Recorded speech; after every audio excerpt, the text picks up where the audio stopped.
What is up, guys? Welcome back to the Winner Circle Sports Podcast Series Review, Episode 5. Thank you so much for joining us.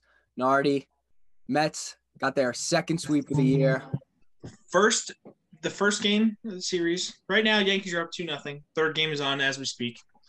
The first game was one of the most well-rounded games the Yankees have had all year. The first two innings were the most chaotic first two innings of a game I think I've seen. So it started off, first hit, I think it was Taylor Ward, hits one down the line in left field. Joey Gallo gets on his horse and tracks this one down like crazy. I was not expecting him to catch it. And then two batters later, Ohtani hits one about 4-0. It's got to be like 410 to center field, and Judge robs the home run. Wow. Then Glaber singled. It was 2-0 Yanks. Judge and Rizzo. No. And Matt Carpenter's first game in pinstripes, he hit a ball moonshot to I think it was right field, but it was not the short porch. Trevino, great again. In his last 12 starts, he's batting .483 with 3 home runs and 12 RBIs. All right, I wrote this down here. Gallo finally gets a hit. I put that down in the notes. DJ doubled, Gallo scored. Monty, this is the first game. Monty actually, Jordan Montgomery has pitched 8 or 9 games this season. This was his first registered win of the season. He finally got some run support. The Yankees fielding was amazing. Isaiah Kiner-Falefa dived middle of the field, saved the play, threw out Mike Trout. And then the next spot on this, I put it doesn't happen often. Gallo got a second hit. It's a miracle. Everything was working for the Yankees today. So overall, it was 7-0, and then I think it was the 8th inning. The shortstop Rengifo for the Angels hit a home run, but it doesn't really matter. Trevino hit another 2-run home run. The Yankees win 9-1. So that was a very well-rounded game. Game 2 was just as good. I'm going to talk about Game 2 too. I don't know what happened. Why when Ohtani comes to the Bronx, he can't pitch. He got shelled again. He was out of the game within 3 innings. The first batter of the game, Matt Carpenter led off, hit a ball 410 feet down the right field line. Then Gleyber Torres hit one.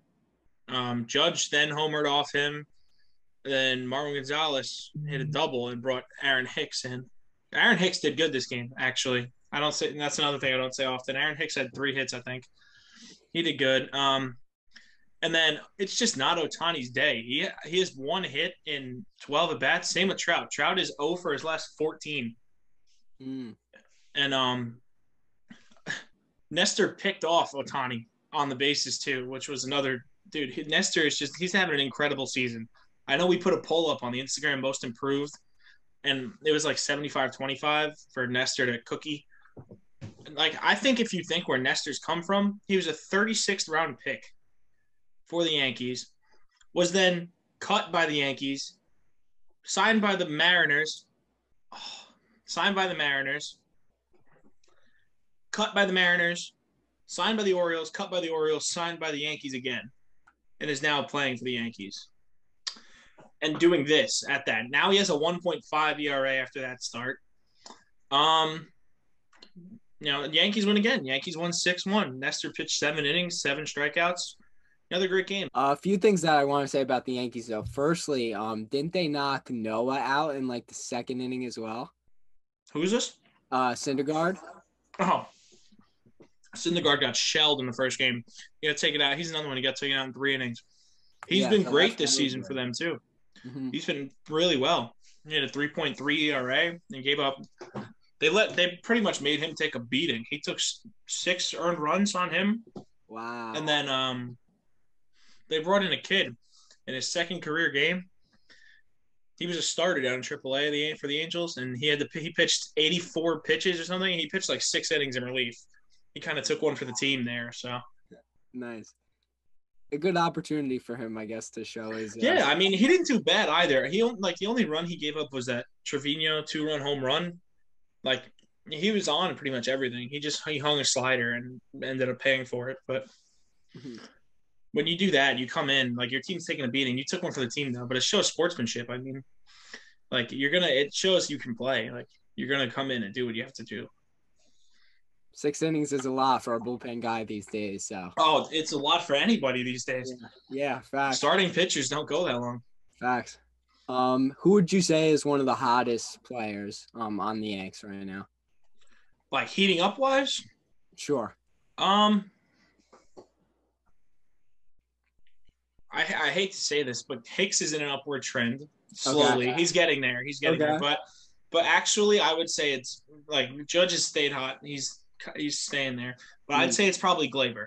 Glaber Okay. Torres is on the way up. He has, like I said it in the last thing. He had 9 home runs all of last year. He had another one today, so he has 10 in like however many games they played, which is he already has more than last year. So that's a huge plus. Mm-hmm. So I'd say he's the one definitely heating up. So a few things I wanted to say about the Mets before I talked about this specific series. We are up 10.5 games to the division to the next closest team, which is the Braves, and then the Phillies under them, 12.5 games behind us. So a pretty good place to be at the start of June. And relating to that, I have the stats of Pete Alonso in May. So he had the single best May month of any Met player, and his stats were as follows. 315 batting average, 9 home runs, and 30 RBIs this month. I mean, that's incredible. Yeah, 30 RBIs. He almost had one a day. So good for him. Another guy who's been super hot is Lindor. I'll talk about him a little more later and the streak that he's on right now. So game 1, we played the Nationals, if you weren't sure. And obviously for them, it's kind of a throwaway season this year. You know, after just winning the World Series, I thought the division would be super competitive, being 2 of the last 3 World Series champs are in the NL East. But as one of our fans on Instagram said, they are the NL least. They are almost all below 500 except for the Mets. So, I mean, you can't really argue with that because a lot of the teams are playing bad. But if you think the Braves and the Phillies are really that bad of teams that they're going to finish under 500, I disagree with that because I don't think that that's going to happen. I saw a stat online about the Braves. Like the National League leaders in strikeouts, the Braves 2, 4, and 5 are all Braves on that list. Mm-hmm. I don't like you said, 2 of the last 3 teams in that division have won the World Series. It's just it's awkward seeing that how they've kind of just had an off year. And the Phillies too. The Phillies are another team. They're the 4th highest paid team in the league, and they have the same amount of wins as the Orioles. So it's it's rough over there, I guess. Speaking of teams that have multiple players leading the category in stats, the Mets have a little bit of a better one than in strikeouts. We own 2 out of the 3 top spots. You could even say the top 2 because 2 and 3 are tied. So it is Francisco Lindor and Pete Alonso for the most RBIs in the National League, only to be 2 and I guess 4 or 3 and 4 in the whole MLB. So that's a pretty good statistic for 2 of our best players, and especially Lindor. Like I said, we'll get into some more. So first game was kind of beating. We had Peterson on the mound. Contrary to Montgomery, he gets a lot of run support, and he's just been in a situation where the team's been scoring a lot of runs for him. So he got another win. This game, 13-5. I mean, a bunch of players played great. The Mets are just playing great baseball right now. I know it's against the Nationals, who potentially could be one of the worst teams in the league, but to put up, let me just get this stat right here that I have. To put up a 16-hit game is just something that you enjoy watching, and it doesn't matter if it's a bad team because they put a beating on them, and it was fun to watch. Game 2 was about the same. It was a shutout for the Mets, which is always nice because we want to keep those games really low when we come to play these really good teams that we're going up against now. Playing the Dodgers, we want to keep them to 0 or as little runs as possible. That game was a 17-hit game, so another game that's just super fun to watch. I mean, as a Mets fan right now, you're just watching good baseball against kind of bad teams, but we'll see how we perform tonight. I mean, let's see a good team, and we'll see how we do. Speaking of tonight's game, did you see what I put on our Instagram story? No, I didn't. What is it? Francisco Lindor slammed his finger in his I saw it. hotel room door, and now he's not playing tonight. Like, I don't know what that is. that's like the dude in the NFL who broke his wrist picking up his suitcase, and that's an actual story. You can look that up. But like, how do you slam your finger in the door? You're getting paid how much money? Did it personally. I never did it. And you slam your finger in your door, and then you can't play it. A big game tonight, but. Yeah, maybe I never stayed in the suite or the. Yeah, and I guess the penthouse is a little different. Yeah. Yeah. But again, just in case it wasn't clear, we are recording this video while the Yankees are playing their third game of the series. So Nardi is gonna obviously, if he wants, talk about the beginning of this game, but then we're gonna kind of switch over to a little bit of like a live reaction. Whereas though this has turned out to be a spectacular game, we're going into the bottom seven? Bottom of the seven. No. Top eight. Top eight? Oh, yeah. Wow. We're going to the top of the eighth inning. Jamison Tyone has a perfect game through 7 right now. Sadly, it's 0-0. The Yankees have 7 hits, but no runs on the board right now. So hopefully we can get one up there before it gets to extras and we can end this game in high fashion. Last year I watched on my first Yankee no-hitter. You watched your first Met no-hitter, I think, this year. Yeah. So it's I don't know. I want to see a perfect game happen. I haven't watched one, regardless of who's thrown it. I haven't watched one, so this will be a fun, enjoying thing to do. So yeah, oh, absolutely. I'm rooting so hard for this guy to keep pitching well. I mean, They were talking about him before. He was on the Pirates with Garrett Cole in 16 or whatever. Tore his ACL. Oh no, not ACL. My bad. UCL. Tommy John. He needed Tommy John. Goes to whatever team he pitched on again, and I forgot who he went to after. But then he hurt his ankle, and then he needed Tommy John again.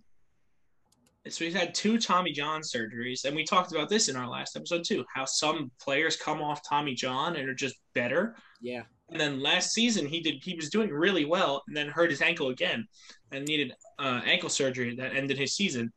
And now he's back, and all the Yankee starters have below a 3.5 ERA right now, and he's been one of our most consistent pitchers. So hopefully he can stay that way, and the Yankees can just keep riding their pitchers' coattails. You know, with the bullpen being as exasperated as it is, and having 3 guys on the IL, I think, from our bullpen, having our starters go 6, 7, 8 innings is definitely a huge plus. So. Oh no!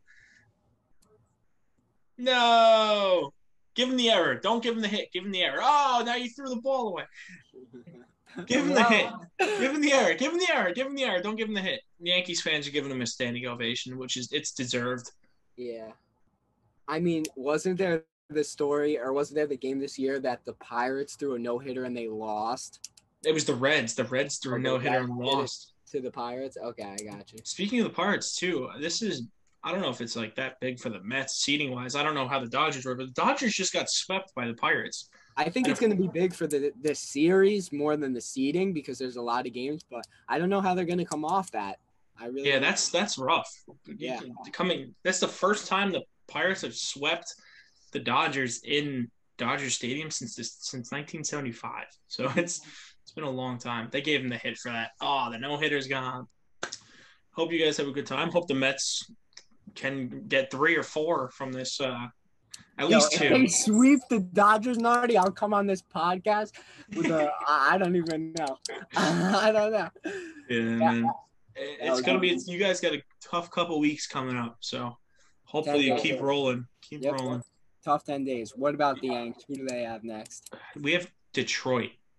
Is that easy? I don't know how they're playing. When we played them earlier in the season, they took 1 from us in a 3-game set. Mm-hmm. So I don't know. I think we'll probably win 2 out of 3. Aiming for that series win. That's it. Yeah, you just got to keep getting the series wins. If you win 75% of the series as you play, you're guaranteed to make the playoffs every year. So that's fine as long as we stay ahead of the Rays. That'll be fine. The only thing I am kind of worried about now. I want to mention this before we end it. The Red Sox have been very hot lately, and they go on the streaks where they'll win like 15 of 20 and just start slowly catching up. They've caught up with the Rays now, I think. So they're moving up a lot. They have a lot of players who are way on fire right now. Trevor Story has way too many home runs this month. Like, the Red Sox are just they're a different team right now, and hopefully they fall off at some point because I would hate to see them again. I would hate to play them in the playoffs again.